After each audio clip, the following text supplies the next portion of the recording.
Zambia is a beautiful southern African country with a moderate climate, friendly, welcoming people, and some of the most impressive wildlife parks in the world. On its eastern border, the Zambezi River empties into the spectacular Victoria Falls. Zambia has the potential to become one of Africa's real success stories. However, large obstacles lay in the path to realizing its great potential. Over the past decade, Zambia has been devastated by an HIV/AIDS epidemic that has taken more than a quarter of the adult population. This has resulted in vast numbers of orphans, which have overwhelmed the government's ability to find homes for these children. In recent years, thousands of children have moved from rural areas to Lusaka, Zambia's capital city, where they are forced to try to survive on the unforgiving city streets.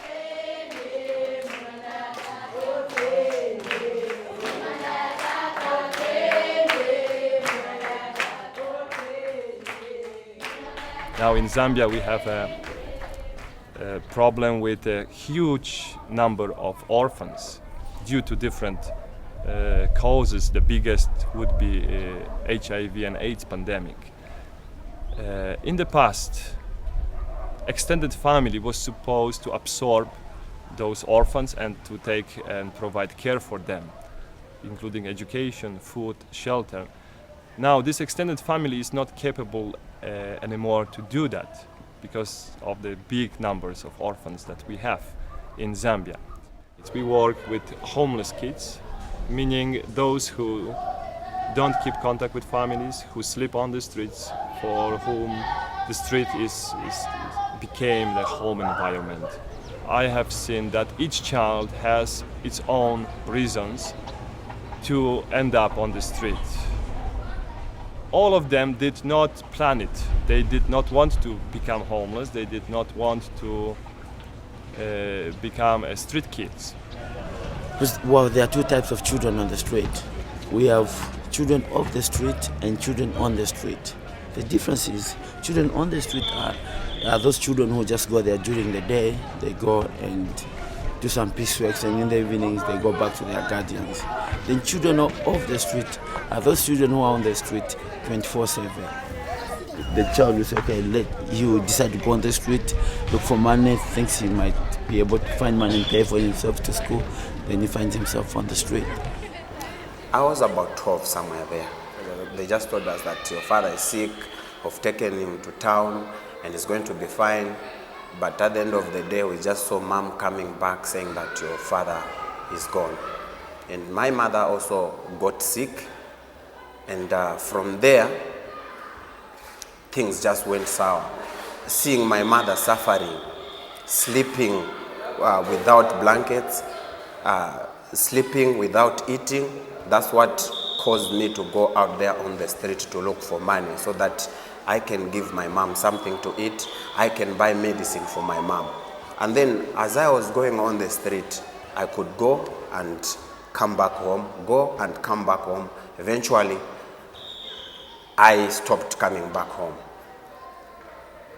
Then I was used with the life on the street. To say the truth, HIV and AIDS has really affected us, has really injured our country. We have got two different groups of children we are taking care of. Some of them, they are single orphaned, whom their parents are HIV positive. They are taking ARVs. Then another group is double orphaned. Double orphaned is where both parents are gone. So even their grandparents, they are widows, and others are widowers who are also infected of HIV and AIDS. So the situation is quite terrible. My dad passed on when I was 10 years old, and then my mom passed on 3 years later. Life is not easy growing up as an orphan because you can't get everything that you really need. Most of the orphans are as a result of HIV, which has taken away their parents. And then worse still, the poverty levels in the households.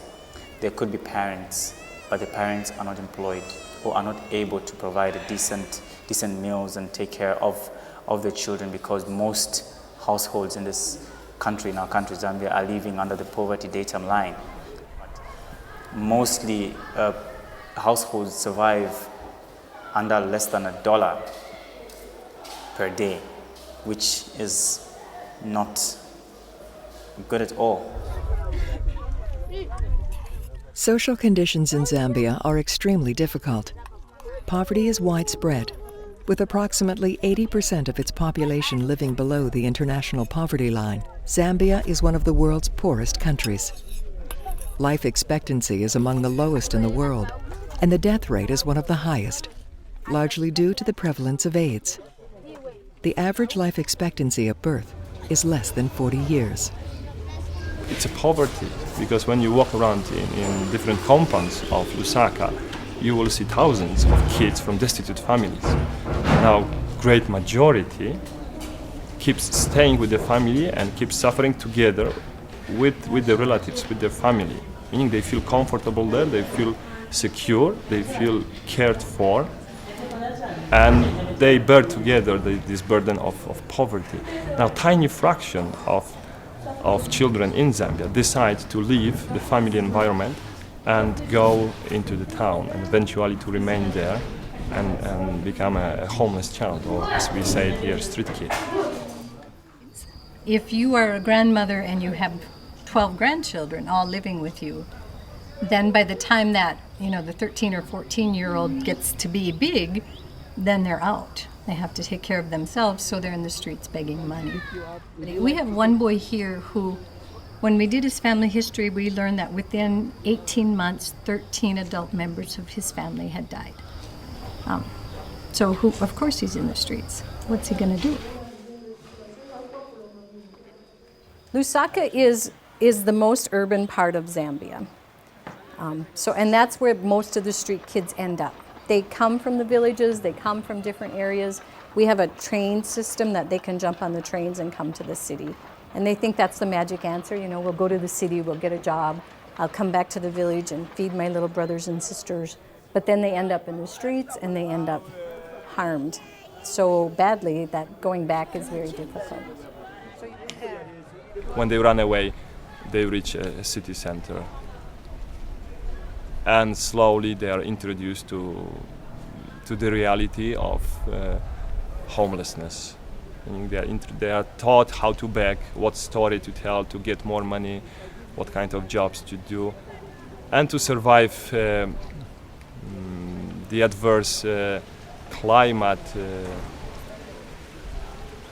They are taught also, they are introduced to drugs.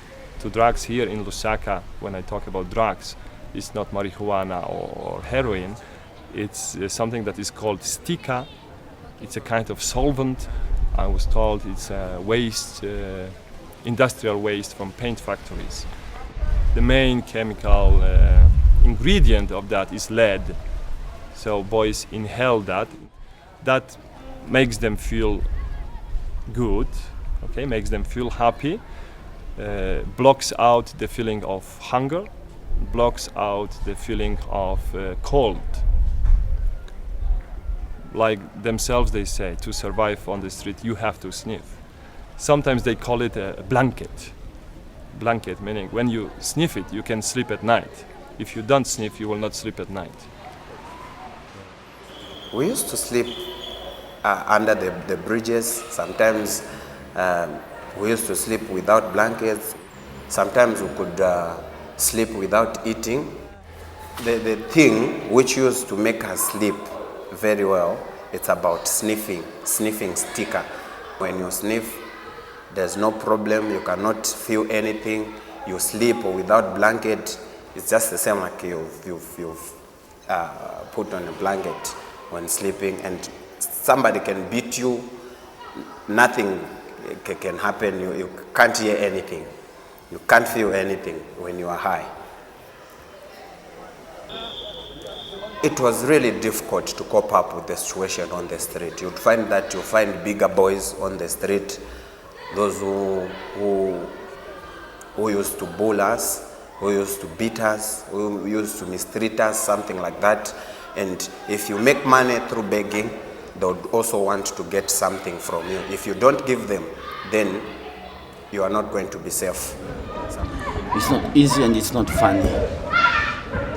There are a lot of bad things which happen on the street. Yeah, so at night you have to sleep like animals, no blankets. I can imagine the situation right now. There's water everywhere, dirty water, a lot of mosquitoes. Because right now it's the rain season, so it's one of the hardest times on the street.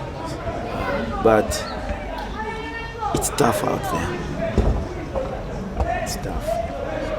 See, when we go to town, what we see when we encounter a homeless child, we encounter a guy who is dirty, in torn clothes, who is high on drugs, who uses bad language, who can steal from you if he gets opportunity, who might be aggressive.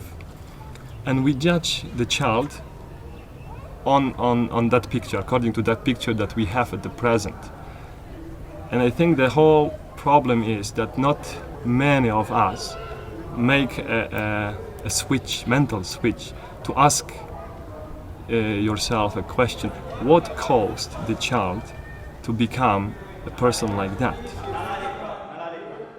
95% of homeless youth and children on the streets, at least in Zambia, are boys.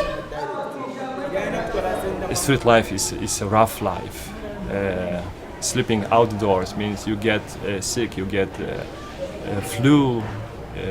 Boys sleep usually around the fireplace at night. Because they are drunk, they don't feel when they get burned even. So when they are drunk, they are also over aggressive. They fight with each other.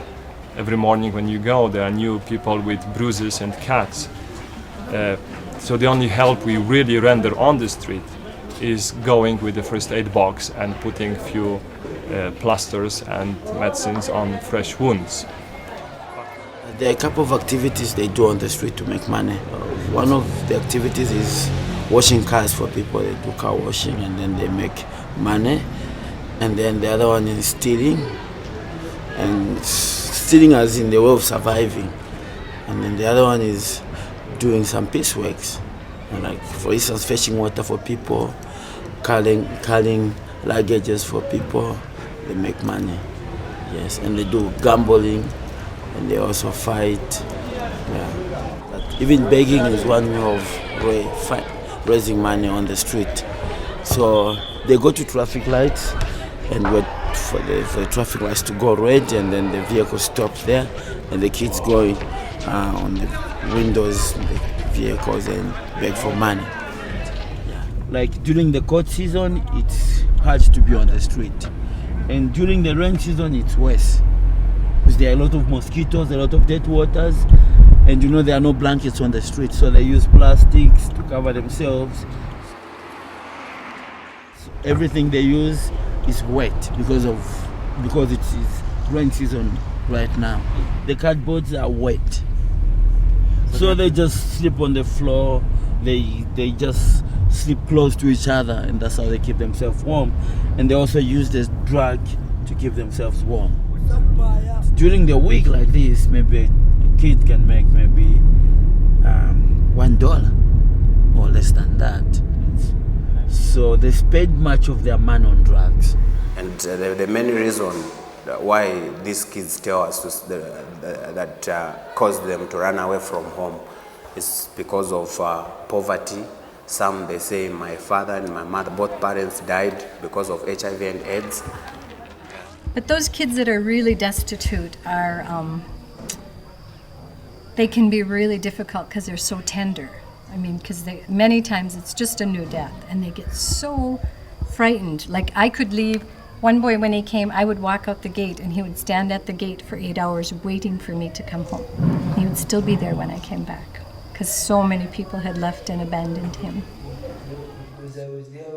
It's the basic lack of humanity in the children's lives, and the lack of adults with direction and compassion, and they have no idea how to treat each other. And so if everybody's having sex, then the little ones are having sex too. The girls, they don't even call it sex. They call it rolling, because it's, all they do is somebody can go, they're sleeping in the streets, remember, so you have to picture this child is sleeping on the ground in a rubbish pile, more than likely, and anybody can go in and take them, and the girls just roll over, let them do what they want to do, because if they get conscious really of what's happening, then it's more traumatic for them. But they can be rolled up to 10 times a night. And think if this happens to you when you're 9 and 10, what kind of person are you going to be when you're 14 or 15? It's really harming. And then most of the kids are, most of the girls are HIV positive because they're just too little, and there's too much blood involved in the sexual behavior, and so they end up HIV positive at very early ages. Over the past 2 decades, Zambia has faced a generalized AIDS epidemic, with an estimated 13% of adults infected. The Zambian government and many non-governmental organizations struggle to combat the epidemic and save as many people as they can. Many have been able to obtain antiretroviral drugs, or ARVs, to control the virus and even prosper. But for countless other families, the ARVs have come too late. And now, more than 1 million Zambian children have lost one or both parents.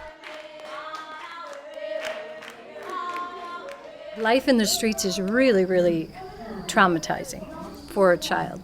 And some of these children have never been really anyplace else. They came from the village or the compounds after the death of their parents, and they ended up in the streets, and 3 or 4 years later they don't know anything else. There's a system in the streets called the wives. The little child will come in, and the big boys, they're too big, so they can't beg. So they're not able to make money. So what they do is they take a little boy as their wife. And that little boy is responsible for sexual satisfaction, for food. Any money that little boy makes has to be turned over to the big boys. And in the end, then at night, when they all come back to sleep, horrible things happen. If the boy doesn't turn over the money or doesn't make enough, he can be beaten. He can be sold to another husband for sex. They can all go into sexual slavery. In my house, I have 11 kids that are HIV positive. In the streets, we have found every girl is HIV positive. And we've had 3 or 4 funerals. They're 14, 15, 9-year-olds, 8-year-olds, and they're already HIV positive because they've been raped and assaulted in the streets. I'd say about 2/3 of the kids come with some sort of STI, syphilis, gonorrhea, chlamydia, that's treatable. Many of the little boys come with gonorrhea in their throat, and we have to treat that.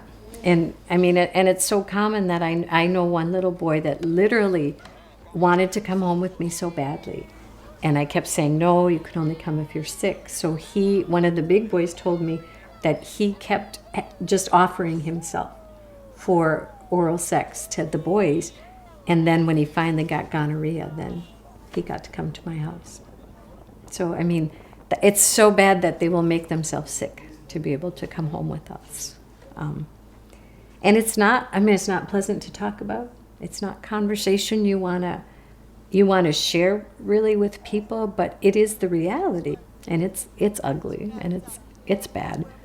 And it's really important to get the kids out of there as quickly as possible, because the longer they stay like that, the less likely they are to ever change and want to reintegrate back into the world.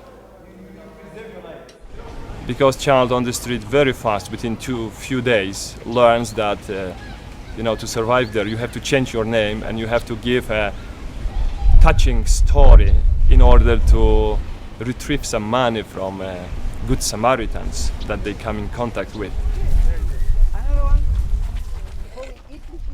Currently, there are an estimated 70,000 orphans living on the streets in Zambia. Nearly 80% were orphaned because their parents contracted the AIDS virus. And the grim reality is that 60% of the boys and nearly all of the girls living on the streets are also infected with AIDS.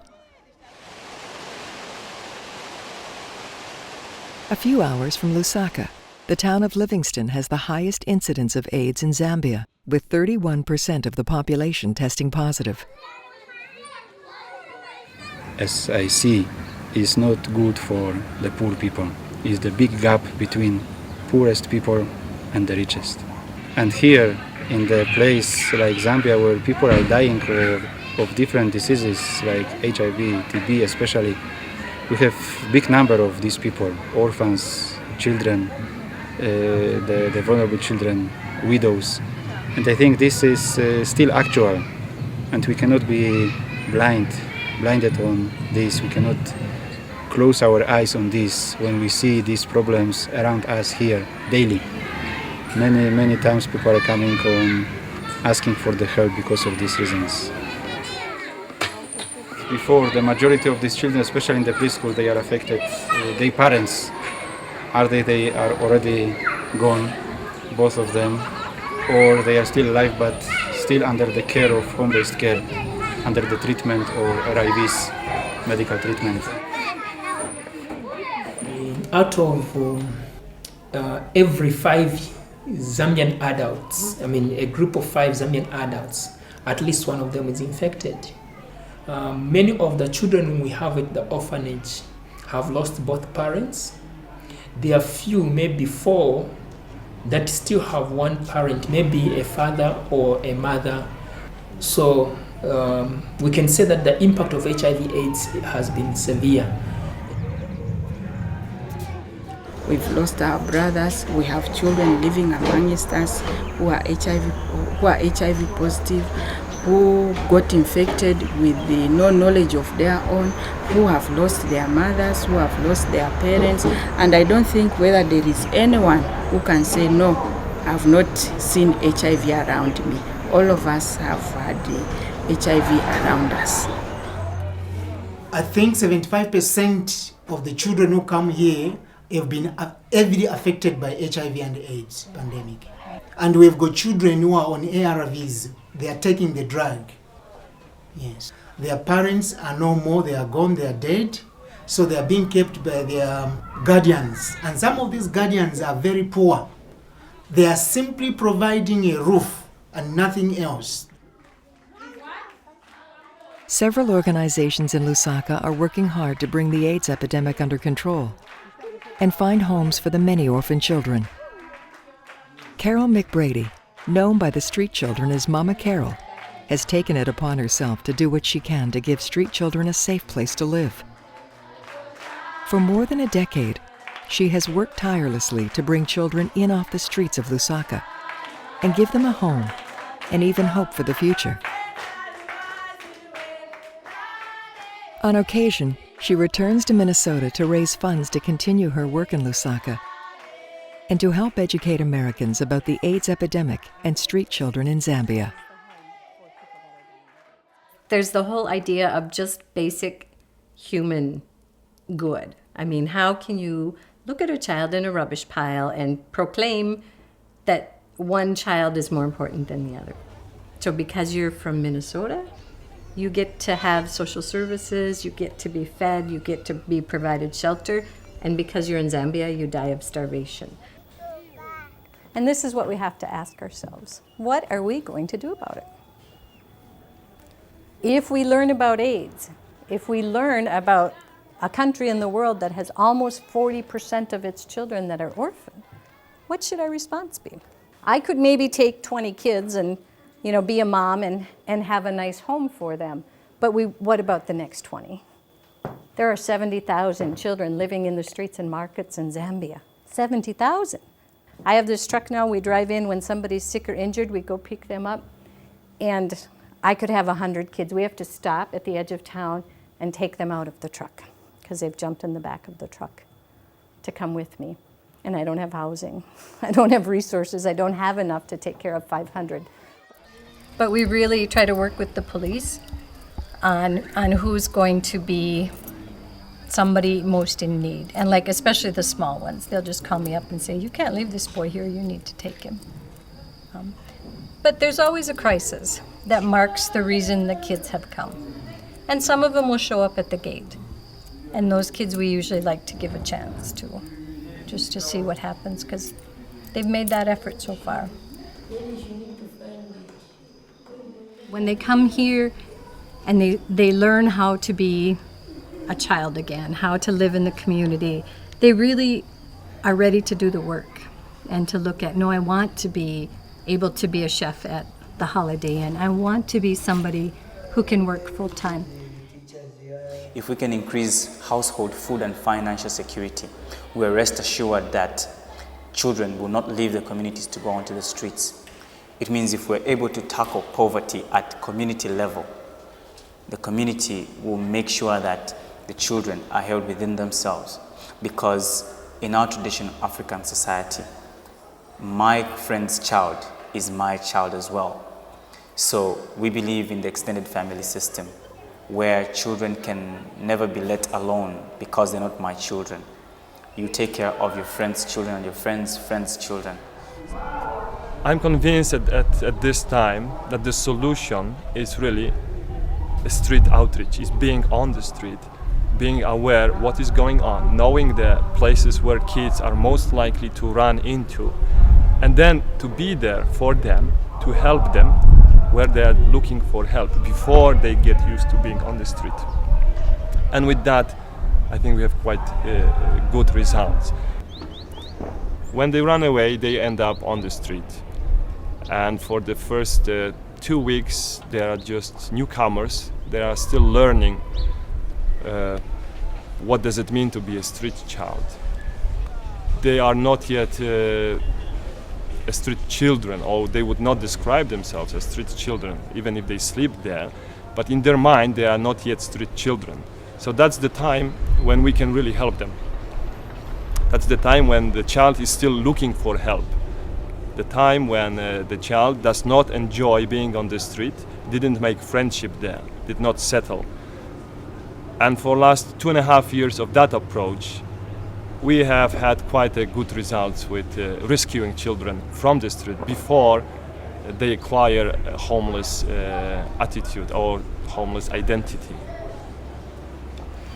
Me, I'm an outreach officer. I do go out there on the street to talk to the kids, counsel them, and those who are willingly to come in a facility, we come with them here at Fountain of Hope, and then we do work hand in hand with some other organizations. So those who are willing to go to some other facilities, we take them there. And we do continue with some counseling sessions when we come with them here at Fountain of Hope until this child gets ready to go back home. And before taking them home, we do talk to the parents, counsel them, and then when we see to it that the parents are ready to receive the child, then we reintegrate that child back home. No, this drug, it's making a lot of kids to run away from the facilities, also to run away from their homes to go and sniff that sticker, substance. And if that can be put to an end, I think also the numbers of children going on the street will reduce. Because that is the most thing kids are rushing for on the street. They go there, they sniff that, they get high, life goes on. Me and Vasco and some of our friends, we are like a family with them. When we go out there, when they see us out there, because we've been out there, we've been like them. They've been calling us street kids who are like them. So when we go out there, there is no harm. We are like brothers, we are like uncles to them. They really feel we are brothers to them. But when you go out there, make friends with them, talk to them nicely, they also understand. But if you're trying to pretend, they also pretend. That's the other reason which made me do this job, because I've been on the street. I know what it means to be there, I know how it feels to be there. So it helps me to do this job because I already have friends from the street whom we used to be together at the same time, and they know me, and they know they could trust me. So in order for the kids to trust us, we follow them, we go to where they are found. So we help, we join, we watch vehicles together with them, and we talk. And we target mostly the new kids. Before they get into the system, we get them off the street. Because once they get used to the struggles, the suffering, it becomes part of their life. Then they don't feel it anymore. So it's really hard, it takes time. But their first contact on the street, we try by our means to get them off the street. With them, we don't force them to go in a facility. We negotiate with them, we talk to them. We counsel them most on the street, and then when they accept to go in a facility, we continue with our counseling sessions. I was once on the street, so there were these people who are working, and the founders of Fountain of Hope. They used to come on the street to talk to us, to counsel us. Even myself, I had it in me to say, I was there on the street, and some people came, they talked to me, I changed, and I have also to talk to my friends, those that I were with on the street. They kept on talking to us each and every day, encouraging us, telling us to say, this is not the end of your life, you have to change. And I saw some of our friends whom we used to stay with on the street, they changed. I just had to look at them and said, okay, I would want to be like that man. I would want to change. That man, we were with him on the street, and I would want to be like him also. I would want to go back to school. And I would say that's what made me to change. A lot of people, they used to call us names, street kids, the children of the blind, something like that. And from there, these people, they used to encourage us. They used to talk to us like what we are doing right now. And I just found myself at Fountain of Hope. When they brought me here, I stayed here at Fountain of Hope for about 2 weeks, and then I ran away. I went back on the street, and then they followed me, they talked to me, and then I came back.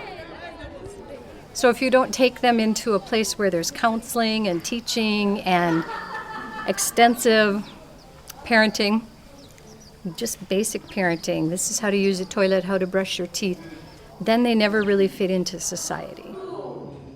It's very difficult to sit here and say, oh, you just take them off the streets and provide them a home and they'll be fine. It's not real.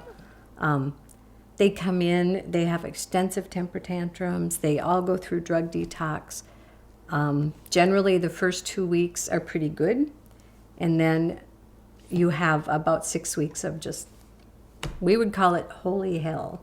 And part of what they're doing is, they've been so abandoned and so rejected that they do kind of this, I'm going to get you before you get me thing. So they give us the worst they have just to see if we'll still love them. It's like they'll say, you're not my mother, you can't tell me what to do. Some of them will scream, holler, run away, jump in. Like you'll say, don't jump on the couch, and they'll go jump on the couch just to see what you're going to do about it. And inevitably, they're going to run away at least twice. And the first time will be when you discipline them. And you say, nope, there are rules, you have to follow the rules in the house. And they say, I can't tell them what to do. And it's like, if you're going to live here, there are rules, deal with it. So it's 24 hours a day.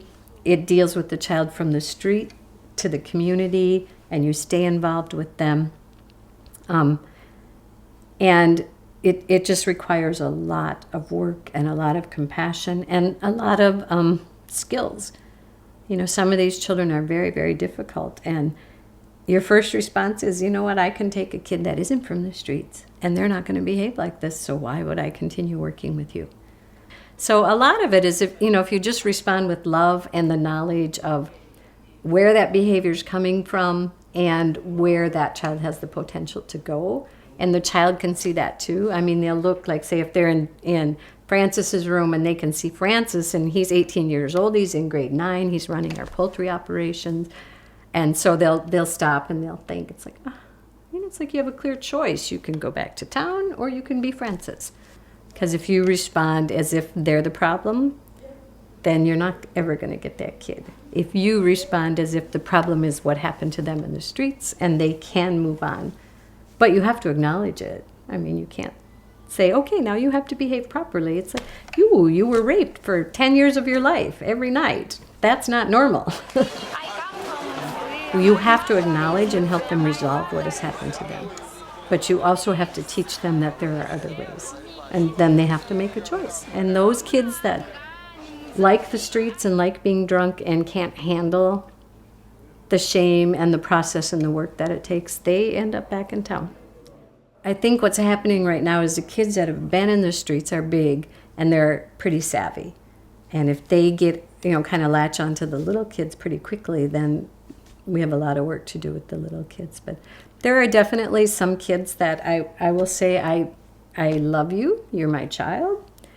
I will take care of you when you're sick. You are welcome to come at Christmas, you're part of our family, but you can't live with me because you're not willing to change. So without these two things, without family and without community, without working with the local community and allowing my children to be part of the community instead of locking them behind the walls, we would have failed. These teenagers, because they want to learn a lot of things out there. So if we are not giving them the proper information, we are not advocating or rather telling them to be aware of HIV and AIDS, the dangers of HIV and AIDS, at the end of the day, we are going to lose these productive future leaders. Because if I say, no, I can't manage to take care of you children, what will happen? They'll go back in the streets. At the end of the day, these teenager girls, they will get married in the streets, which means their future has been cut off. So we bring child here, in the same time we try to work with their families. It's a long process because those kids here, they come from dysfunctional families. So you have to do a lot of work, not only with kids in the facility, but also with the relatives where the root cause of the problem is. The initial stage when the boy comes from the street, for the first month, we will just let him stay in the facility, get sober, get to flush out all these substances that he was inhaling or using on the street. Boys from the beginning, when they come here, they are aware that the time will come when we will send them back to their families. So the main aim of the center is reintegration of the child back to the family environment. We try to also work with the families from the beginning. You see, something happened in the family that pushed child to the street. The problem is that the kids, homeless kids, they travel. They move from town to town within Zambia. And when child is from another province, now that's a big challenge for us to be able to go and trace the family. Now without tracing we cannot proceed. We cannot really address the root cause. We cannot help the child. So we have to go there by all costs. One of the reasons here for boys is also to learn what does it mean to live at home. That you have to be responsible. You have to take care of yourself, you have to wash your clothes, you have to take bath, you have to go to school, you have to cook for yourself. In the facility we don't clean, it's boys who clean. We don't cook, it's boys who cook. If they don't cook, they simply don't eat. We don't do these things for them. That's one of the objectives here. Boys have to learn what does it mean to live in the family. But if boys want to go out of the fence, they have to ask permission. They cannot go out on their own and come back whenever they want. Again, the reason for that is that in the family, it's a normal attitude that you inform your parents or guardians, okay, I'm going to play football in that place, I will be back after 2 hours. Some boys stay with us only a few months. Some boys have to stay with us for a few years. It depends on, as I said, on the family situation. When after first month we see that the boy has settled down and we see what is the family situation, and from that we foresee that the boy will stay longer with us. Then we enroll him to our school here to provide him with the education, and again to provide him with opportunities to establish new relationship with the peer group. Greatest help is needed, let me say, at the end of the line, when the children are starving, when the parents they cannot work to find the resource for their children to send them to schools. And thanks be to God, this community center was here established with the help of the local people to look after these children, to bring them education, to give them the better start, so in the future they have more knowledge, less education, but as well to be prepared not to be involved in this sickness, to be affected. And as well the young people to be instructed how to behave in different situations, especially when they are maturing, becoming the men and women. We try to do this in our community school. We try to look for the people who can speak to the young children, especially those who are maturing, and how to behave, how to treat their own body, how to react on their own bodies. And this is what we can help here on this level.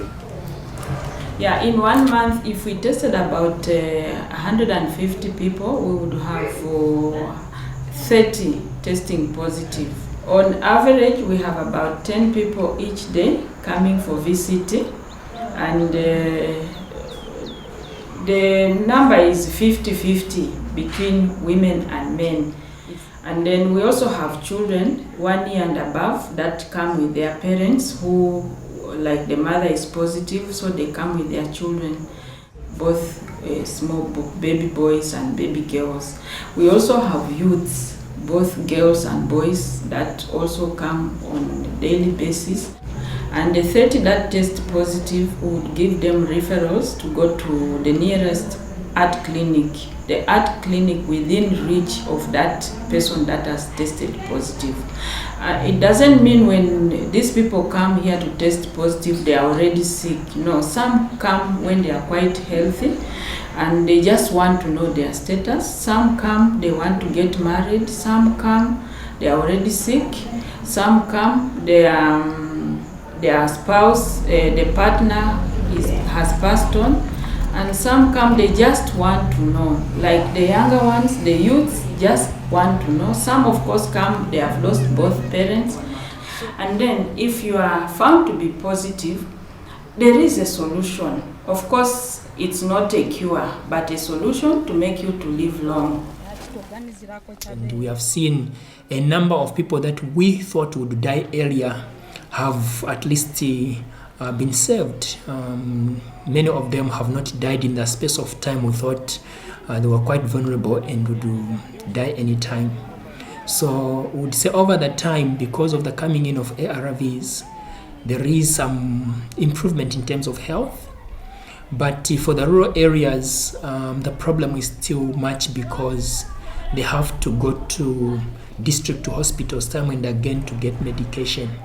So more or less, we don't see much of the improvement in that sense. In rural areas not far from Lusaka, poverty levels are even higher. Schools are needed, and the lack of safe drinking water is commonplace. Teachers do their best to educate the orphan children under extremely difficult conditions. This is the Chisamba, deep in the rural areas. You know, these children, they need help. 90% of these children are orphans. This is their first meal. Then as you can see, the building, the roof is not there. It's another challenge. And this time it's a rainy season. So this is a classroom where at least a good number of children can be, if it is well done, furnished and everything, and the roof is there, definitely the children can be learning here. So that these children, as their future leaders, they should learn to understand that education is the key to success. Where they fetch water is quite a long distance. It's about 600 meters away from the school to the water. The borehole water, again, we are looking at the waterborne disease. The whole water from this far end, all of it comes there and they drink it. Hannah, I don't think it's safe.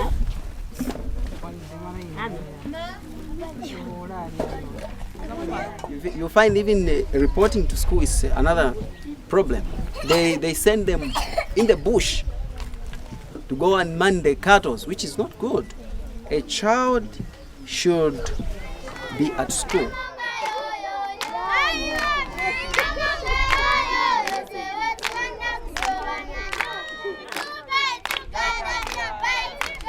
But in the compound, whenever you go there, you will see big number of children which are just playing on the streets with anything they have in their hands. And it is in the morning time, so you can say that they are not going for any school. So there is this need. Education can help in the future this country to develop. Right now we have 200 students in 5 groups. We try them to bring them to the basic education, which in Zambia is grade 7. So this is what we try to do here with the help of the community. Zambia has a reputation for political stability and a relatively efficient government. At an estimated 80%, the literacy rate in Zambia is comparatively high. And thankfully, there has been a reduction in the incidence of HIV by more than 25% in recent years, an indication that the epidemic finally appears to be declining. The world community faces challenges in many African countries and in the rest of the world. However, Zambia sits on the precarious edge of hope. The country is in danger of falling into despair. Yet, with the right kind of help from wealthier nations, it has the real potential to become a great success story in Africa.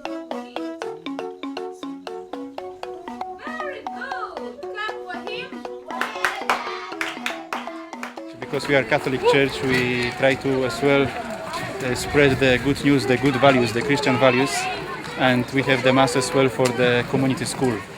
But our desire is to find the plot and to build a similar similar project in the center of the compound, and we know that there will be tens, if not hundreds of children able to take the basic education. This is our hope. We normally go around to see those who are not going to school. Then when we interview, we ask the guardians or parents, we ask them why the children are not in school. When they say that they cannot afford to pay fees, school fees, then we say, can you bring them to Luminary Foundation? The school there is free, at least they will be able to learn to read and write. We go to their homes, the caregivers, they visit various homes where we see that this is a poor home, and then they interview the parents or the guardians, and after that we make a decision to say, I think this child can come to Luminary for help. Because we feel for them and we want them at least to know how to read and write, and the food that we give them at lunch is to help them to come to school, because most of them, they go to bed on an empty stomach. So when we tell them to come to school and we tell them to say, we are going to provide lunch for you, then they will come. Because if we don't give them food, then their guardians are going to send them to go and sell vegetables, which means they will miss school. And you know, if you are not educated, then you are just perpetuating your misery. These caregivers here, they are the ones who do the cooking for these 300 children. They have to provide lunch from Monday to Friday every week. The school is in process. They are very healthy today when you look at them, but previously they were very skinny, very slim, and you could see some sores on their bodies. But when you look at them at the moment, because of this feeding program, they are looking very healthy. And the whole idea is to encourage them to come to school. That's why we give them lunch. At the moment, this place is crowded, very, very crowded. The space is too small for 300 children. We are just using the wall. We had to paint with a black paint and then start writing on this wall. And as you can see, the children are able to read. Most of the books that we have in the library, we get them from the United States. But we also have our Zambian books in our Zambian language, which is Bemba and Nyanja. Basically, the problem is the children that we have from the streets are quite rigid. If they start something, change for them is not very easy. It's very difficult for them to change. And change as it is, it's a process. So for them, when they come here, they think it's just a sheer waste of time for them. So they would draw for 1-2 days. After some time, they would just get bored and say, hey, there's nothing that I'm doing. Let me go back to the street and beg for money. You definitely tell them the causes of HIV. You definitely tell them what happens after somebody has contracted HIV and the problems that somebody undergoes after contracting that disease. So we talk to them about it and they are very much aware. At the moment, we've got 33 children, 14 boys, 19 girls. The grade level they stay to is grade 9. They go up to grade 9. And then afterwards, they are reintegrated back to their families. And then we continue sponsoring them from there. The children are the ones, they are learning how to do gardening. So we help them learn how to plant, how to weed, how to water, even just generally maintaining the garden. Yes, so that even if they live here, they will still do the same where they will be living. The whole idea that it's not just hopeful what we're doing, but it's real.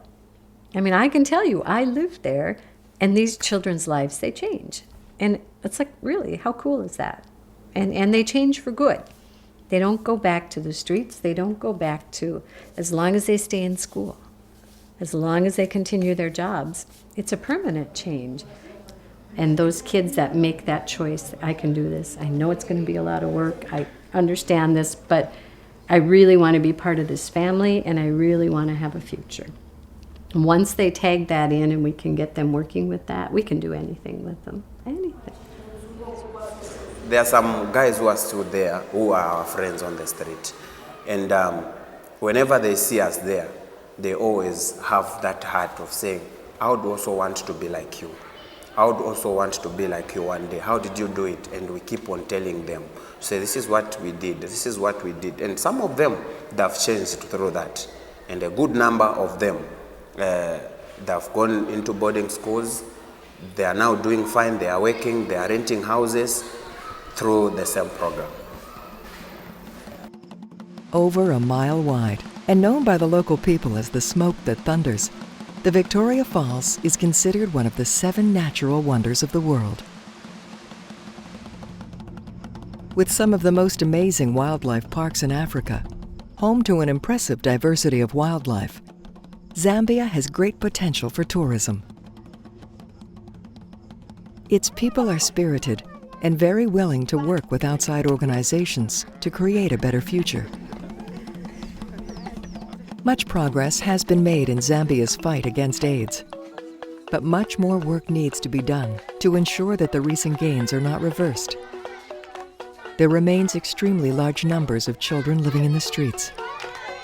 Few organizations are able and willing to do the difficult time and resource-consuming work that is needed to bring the children off the streets and provide them with a home or reintegrate them back with their extended families. There always must be hope.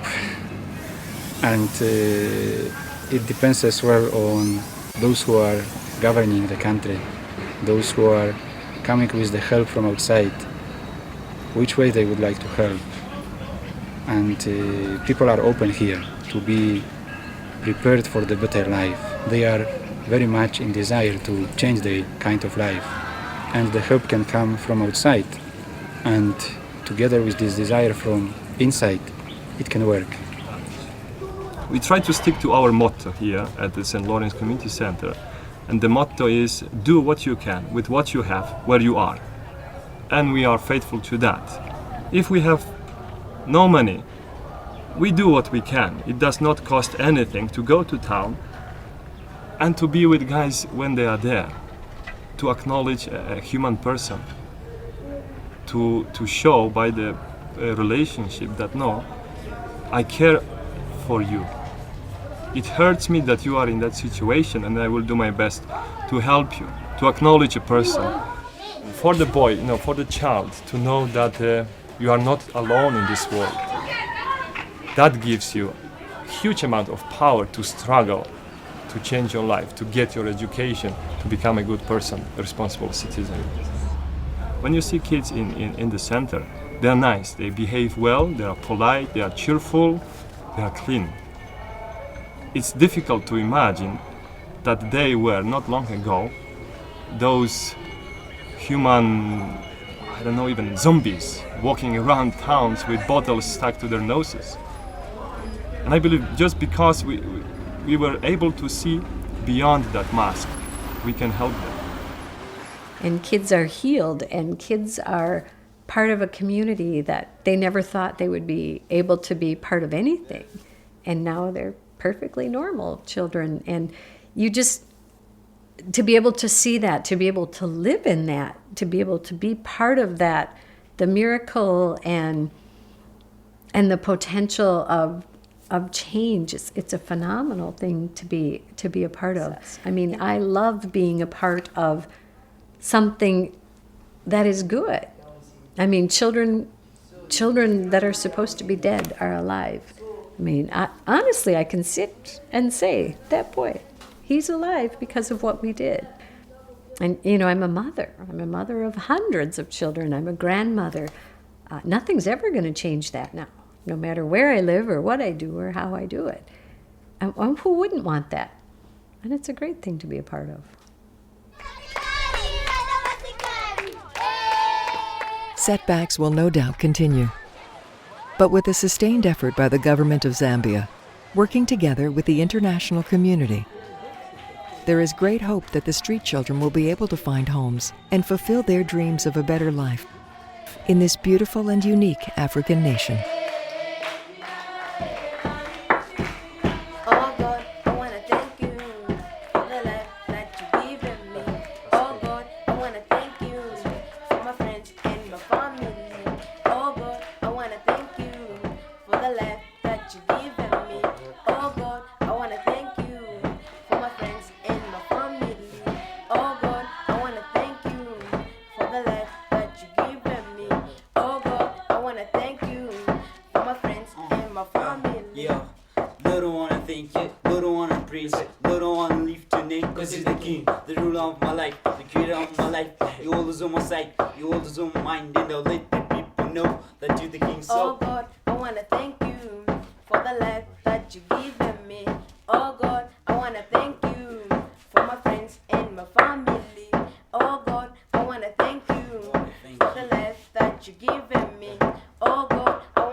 Let's come together, let's sing together, let's dance together, let's praise together and clap together. Oh God, I wanna thank you for the love that you given me.